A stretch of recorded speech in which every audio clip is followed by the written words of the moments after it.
Welcome back, everybody. We are on chapter, what, 6 already? Yeah, chapter 6. Chapter 6 is Rubies to Wear. Inspiration is welcome. And if you haven't yet checked out my interview with Dave Colonna from American Treasure Podcast, check it out. I will leave a link in there. And yeah, it was really fun. I think there was a lot that came out of that, and it ran a little long, but we had a pretty good conversation. And I really can't wait to listen to his next couple podcasts, because he is still talking to John. And I think a couple questions I had, he's sort of punted on them because he's waiting for to reveal in his episode. So make sure you check that out and get yourself a couple buttons. I bought some. So, and we'll be giving them out probably on TreasureCon in January, right? January. Yeah, we're putting together some stuff, send it to Calazars, and they're hosting it. So I'll put a link and all that down there for you. Yeah, Ooh, join us at TreasureCon. yeah, If you're it's on gonna the be fun. fence, we're going to be there and we're excited about it. Yeah, it's gonna be really fun. We're looking forward to meeting all new people and our fans too. So come on out there, and it'll be a good time. So with that, we start off with Rubies to Wear. Laura, you wanted to start us off with this? Sure, yeah. You know, I I paused for a moment at the title, Inspiration is Welcome. I thought that was interesting. Truly, like holistically, the theme through the entire chapter is how inspiration kind of drives his, I don't know, guides him. I would say guides him. So maybe the inspiration is welcome is kind of opening up the door to that guidance that is given to him by inspiration. But to kind of reinforce that theme, we start out with two quotes, as is the norm at the beginning of the chapter. One of them happens to be by literally my favorite author of all time, I think I would say. She's primarily a children's author. Madeline L'Engle wrote A Wrinkle in Time and a bunch of other incredible books. So if you've not checked her out, even if you're an adult, I still pick up her books periodically and read through them. So check out her books. They're wonderful. But she says inspiration usually comes during work rather than before it. And so you get this sense of being in motion, and that's when something will come to you, not when you're sitting stagnant, you know, waiting for it to come, but rather as you're going along. And then our second quote is from Quentin Blake. Inspiration is something mysterious. Inspiration is some mysterious blessing which happens when the wheels are turning smoothly. So again, a sense that inspiration comes while you're in motion. If you're not familiar with Quentin Blake, he also is a children's writer, cartoonist, illustrator, and he's illustrated for a number of well-known children's authors like Roald Dahl, Sylvia Plath, and Dr. Seuss, even. Interesting. So super interesting. Yes. So we get both this combo of children's authors and being in motion so that you can catch on to inspiration.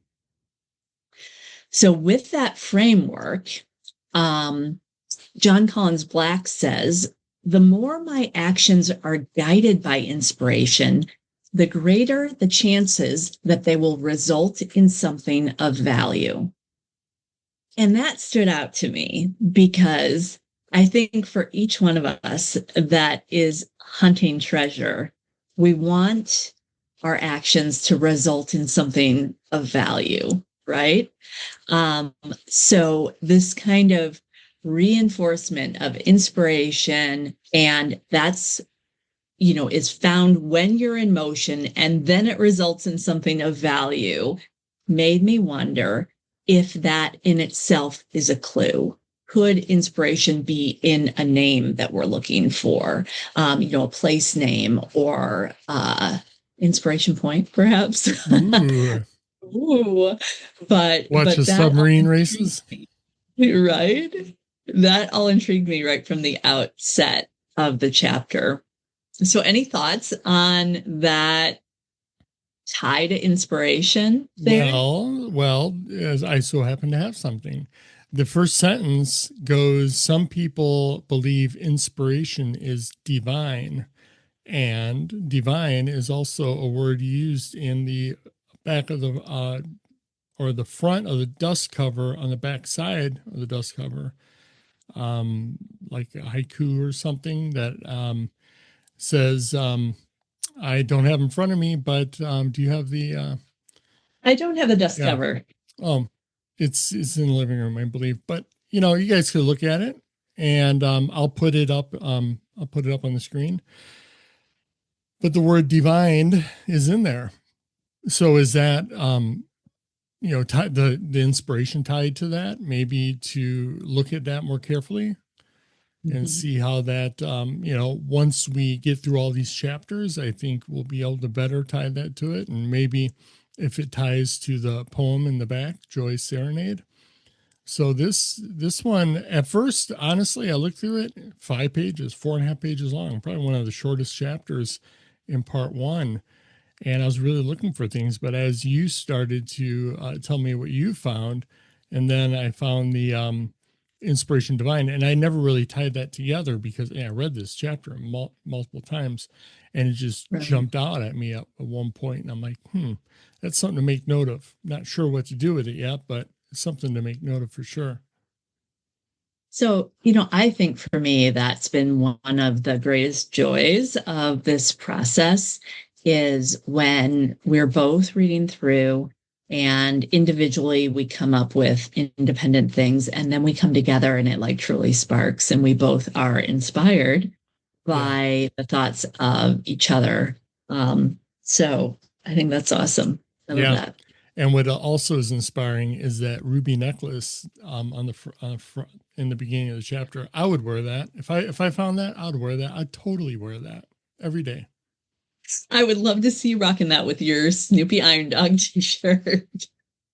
Yeah, because you know who also is a child's author, Charles Schultz, and he wrote Peanuts. Yes, Big indeed. Snoopy fan. All right. So, are you ready for my next trifecta of words here that I wonder if there's some sort of connection to? Bring it on. All right. So, still on page 65. So, we're just barely, getting into this chapter. And John says, like a wise breeze blowing in the direction I need to go, inspiration guides me. So there's so much in that sentence. Wise breeze, I thought was interesting. So this breeze has wisdom and is revealing something, is telling him what way he has to go. So of course we're looking for guidance when we're looking for clues, when we're looking for the treasure. So a wise breeze blowing in the direction I need to go was intriguing to me. Inspiration guides me, he says. So I did have to Google wise breeze. And I don't think it's a tie, but I thought it was interesting that there is a song called Wise Old Breeze by Kate Sutherland. It's kind of like modern American folk music. And I thought it was really great. So I went ahead and saved her stuff. So if anyone likes Americana kind of music, check out Kate Sutherland. But I love that concept of a wise breeze blowing in the direction that I need to go. So I hung on to that for a while. And then we get into the Ruby content, which we'll come back to.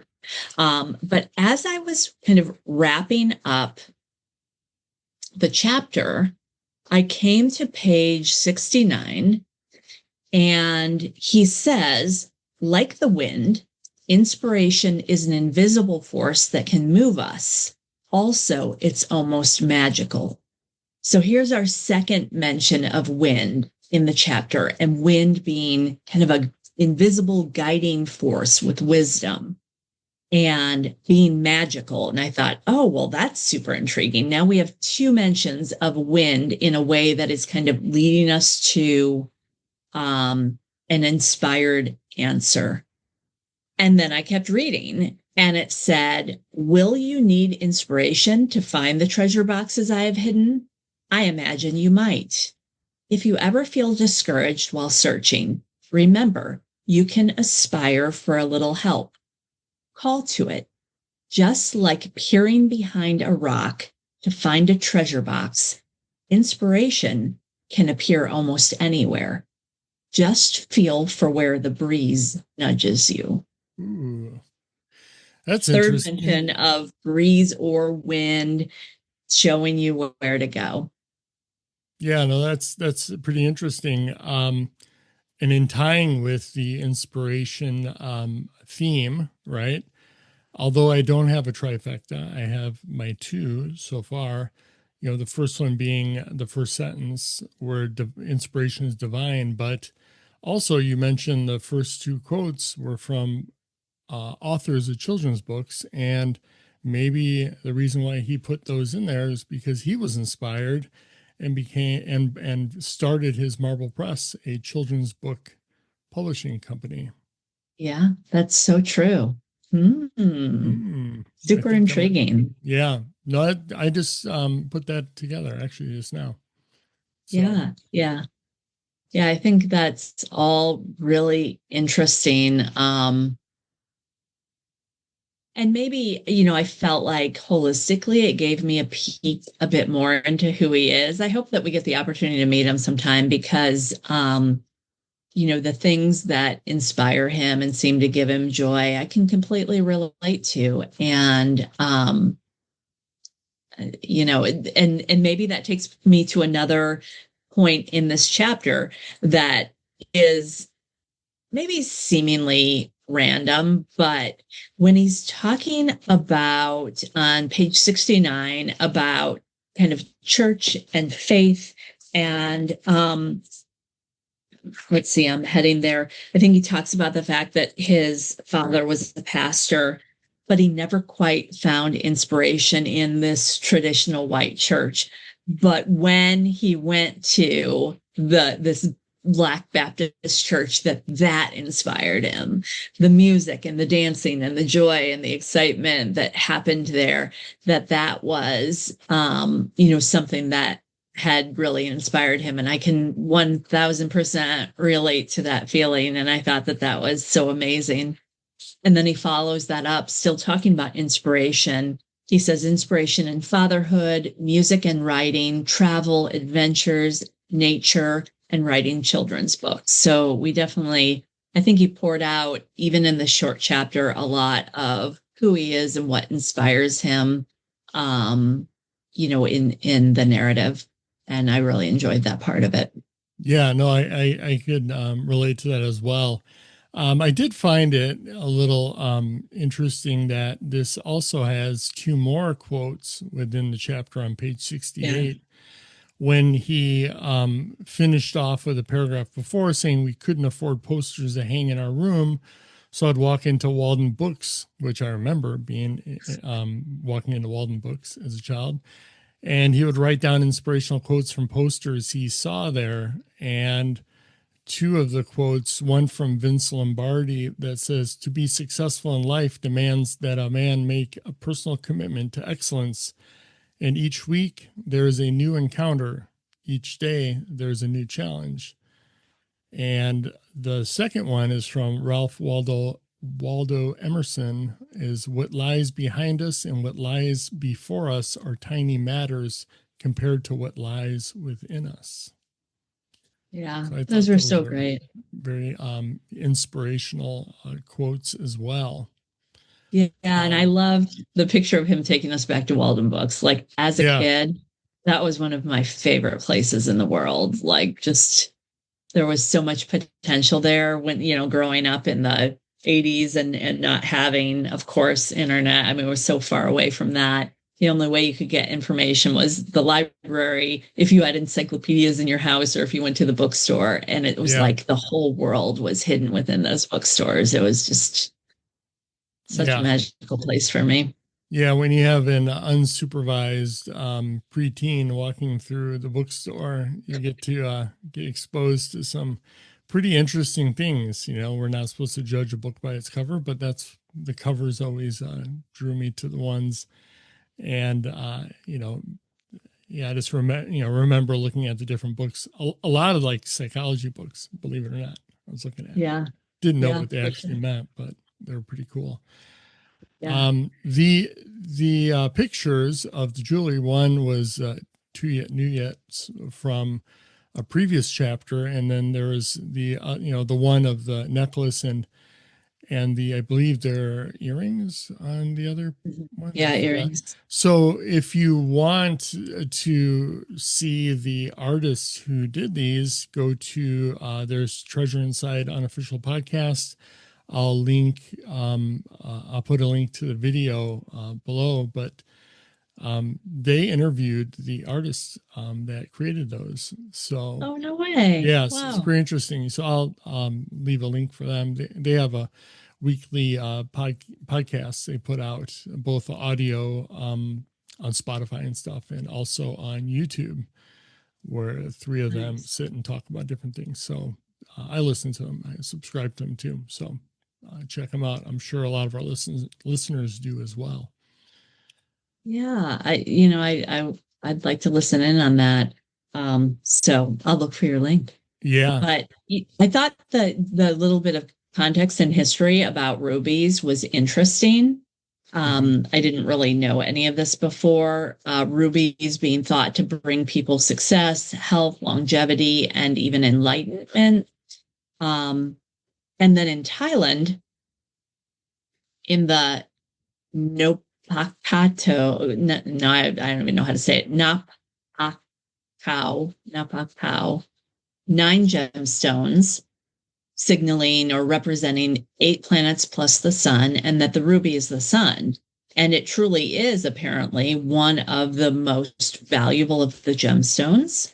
Interesting. And the pigeon's blood color of the ruby, because there are, of course, multiple different colors within the ruby spectrum. But the pigeon's blood one is the most sought after of the collectors, the most pricey, and that's what is in the Tuget Nougat ring that is within That's the treasure. beautiful. I could see Yeah. wearing all of that. I'd get my ears pierced, put those earrings on. I'd be like 60 grand on me and 70 grand of jewelry. That'd be pretty cool. Yeah, no doubt. Do you know No what doubt. also is interesting about Ruby? Well, Is it's Biscuit's friend at doggy daycare. His name is yes, Ruby. it is. It's Is a friend dog. Ruby. So maybe Yes. there's a clue there too. Yeah, Mhm. maybe. Could be. Um, yeah, and I jotted down a few notes about the two artists that you just referred to, Angie Marie and Lauren Harwell Godfrey. I didn't get opportunity to research them any further. I'd like to do more of that. But I did think it was beautiful that Lauren Harwell Godfrey uses her art as a way to raise money and awareness for various charities. And, that she's really inspired to do that, and kind of the inspiration of these two artists to create such beautiful pieces that are both tied to kind of their family heritage from Egyptian, Dominican, African American, African heritage. So I thought that was really lovely that he chose these particular artists to spotlight in the treasure. Yeah, and they're beautiful pieces as well. Yeah. You know. So is that all you had for the chapter? Because there's a couple things I wanted to discuss before we wrapped it up. Yeah, I think it is, although I don't want to lose sight. So I'm going to put it in my list of the whole wind and breeze connection here. I think that of all of the things that and the inspiration theme, but those stood out to me the most. This concept of the wind bringing inspiration or taking you to the place that you are seeking, um, really resonated with me out of this chapter. So I think that more than Yeah. anything is going to go into my list of things to not forget as I'm trying to nail down a solve on this box. Yeah, no, no, definitely. And it's a really easy chapter to go through. It's not a lot of stuff to digest, so which means possibly to look at it a little more closely as you did. You got a lot out of there. Yeah. All So right. So what'd you have next for us? so that being said, one, we may not have an episode next Sunday, only because I will be very busy because on the following Monday of next week, I will be giving our annual training at work, which is a 2-day long thing. And you think it's fun listening to me for 20 minutes. I get to speak for 17 hours about across 2 days, right? So I may be out of pocket that weekend a little bit. We'll see what we have. Maybe we'll get it done during the week early for you guys. And two, we have a possible boots on the ground trip coming up in a couple weeks. We'll give you a little more information on it as it comes closer. I'm wrapping up what appears to be my most solid solve since the beginning of all this, more solid than our last boots on the ground. And it's pretty interesting. So we wanted to go out and test it out. And if we think it's legit and we don't find it, then maybe we'll share it with you guys and do a video and, do a pretty good boots on the ground uh, collection for you on everything and walk you through that solve. But I've been really excited about this solve. I've been working on it probably more than anything for the last couple months now. So, and everything is lining up. I told myself after the last boots on the ground, I said, I'm not gonna, you know, go and check it out until I'm really solid. And it's going to be a short weekend. I'm not taking any days off of work because I don't have any days off of work. We'll fly out late Friday and really only have Saturday to check it out. But we'll leave Biscuit, our dog, at home with a dog sitter, and we'll do a solid all day Saturday hike, and then fly back probably mid Sunday afternoon. Yeah. I So have to yeah, say, on this solve of yours, with each new thing you brought to me, like it was jaw dropping. Like yeah, it is the tightest thing and so compelling. So I'm super excited for us to go actually check yeah. it out, see what we can find, hopefully have a great weather weekend and just enjoy being out hiking together. But it is very compelling. So well done on it. Thank Can't you. wait to share some of it all with you Yeah, guys. and it's all original ideas too. So Yeah. and it's pretty popular box that's being looked for. But we'll give Yeah. you more as it gets closer, and of course, we'll share the whole experience with you, and that's what it's all about. So, so don't stay tuned for that, and don't forget to also check out Ohio Jones. He was on before. We did some videos. I'll leave a link to his Substack, putting out some really good stuff. So make sure you check that out too. Um, Anything else, Laura, before we go? I think we're good. All right. Have a great week, and we will see you hopefully next week. Possibly not, but we'll try. We'll do our best to make it happen. All right. Bye for now. We'll see you later. Bye, everyone.